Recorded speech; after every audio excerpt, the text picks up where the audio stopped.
Bismillahirrahmanirrahim. Assalamualaikum warahmatullahi wabarakatuh. Saya Muhammad Taufiki izin mengerjakan tugas ulangan tengah semester. Ada 10 soal. Yang pertama adalah sebut dan jelaskan bentuk-bentuk alternatif penyelesaian sengketa. Yang pertama itu ada negosiasi. Negosiasi adalah suatu kesepakatan yang diraih oleh pihak-pihak yang bersangkutan untuk memperoleh suatu kesepakatan untuk melakukan tawar-menawar. Yang kedua ada konsiliasi. Konsiliasi adalah suatu penyelesaian di mana para pihak berupaya aktif mencari penyelesaian dengan bantuan pihak ketiga. Konsiliasi diperlukan apabila para pihak yang bersengketa tidak mampu menyelesaikan sendiri perselisihannya. Hal ini menyebabkan istilah konsiliasi sering diartikan sama dengan mediasi, namun ada bedanya. Konsiliasi lebih mengacu kepada cara penyelesaian sengketa melalui konsensus di antara para pihak, sedangkan pihak ketiga hanya bertindak netral, berperan secara aktif maupun tidak aktif. Yang ketiga ada mediasi. Mediasi merupakan salah satu bentuk dari alternatif penyelesaian sengketa di luar pengadilan. Mediasi mengantarkan para pihak pada perwujudan, mengingat penyelesaian sengketa melalui mediasi menempatkan kedua belah para pihak pada posisi yang sama. Tidak ada pihak yang dimenangkan atau pihak yang dikalahkan. Mediasi merupakan sebuah alternatif yang sifatnya win-win solution. Pihak pertama merasa tidak dirugikan dan diuntungkan, pihak kedua merasa tidak dirugikan dan diuntungkan juga. Yang keempat ada arbitrase. Perkataan arbitrase berasal dari arbitrase. Yang keempat adalah arbitrase. Dalam arbitrase, para pihak dapat memilih hakim yang dikehendaki sehingga dapat menjamin kenetralan dan keahlian sesuai dengan persengketaan mereka. Jadi para pihak itu memilih hakimnya masing-masing supaya tidak terjadi adanya tidak adanya ketimpangan kemenangan. Yang kelima itu ada konsultasi. Konsultasi itu adalah sebuah alternatif penyelesaian sengketa yang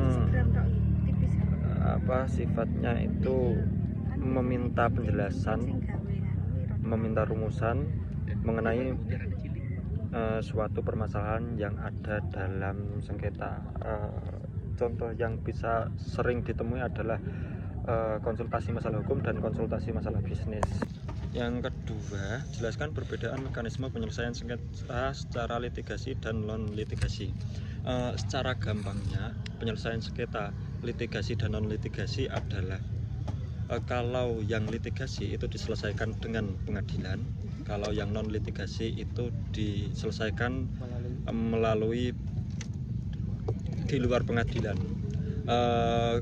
atau biasanya melalui pihak ketiga. Yang non-litigasi itu sifatnya win-win solution, kalau yang litigasi sifatnya win-loss solution. Jadi ada pihak yang dikalahkan dalam penyelesaian sengketa secara litigasi. Soal yang ketiga, jelaskan tahapan dan tata cara mediasi. Tahapan dan tata cara mediasi itu ada 3. Yang pertama yakni pramediasi, yang kedua itu ada proses mediasi, yang ketiga ada pelaksanaan mediasi.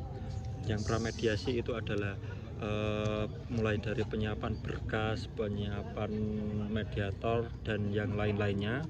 Yang kedua itu ada proses mediasi yang mana antara para pihak dimediatori oleh sang mediator. Sang mediator menjadi intermediate di antara para pihak. Yang ketiga itu adalah pelaksanaan mediasi yang mana hasil kesepakatan dari mediasi itu dilaksanakan. Yang keempat, jelaskan mekanisme penyelesaian sengketa melalui negosiasi. Negosiasi merupakan suatu alternatif penyelesaian sengketa yang dilakukan oleh antara kedua para pihak, entah para pihak itu memilih negosiator atau menegosiasi langsung dengan pihak yang lainnya. Misal membeli sebuah barang kedua para pihak tentunya ada pembeli dan penjual, dan mereka itu melakukan negosiasi secara langsung atau menyuruh seorang makelar untuk menjualkan. Nah, seperti itulah proses negosiasi. Yang ke ini mau tipis pertama loh, apa itu? 5, jelaskan mekanisme 3 kali penyelesaian kemenangan, sengketa melalui konsiliasi. Nah, konsiliasi ini Sampai sama halnya seperti mediasi, namun bedanya konsiliator itu bisa lebih dari satu orang, dan juga konsiliator itu nanti menunggu para pihak untuk mengutarakan permasalahannya, lalu konsiliator berhak untuk memberikan pandangan terhadap para pihak tersebut yang bersengketa. Soal ke-6, jelaskan latar belakang munculnya Perma 01 2016.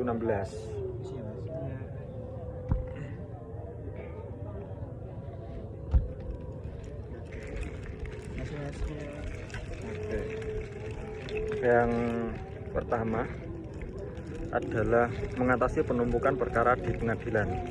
Yang kedua, lebih cepat dan murah daripada penyelesaian sengketa secara litigasi atau melalui pengadilan. Yang ketiga, dapat memperluas akses para pihak untuk memperoleh rasa keadilan.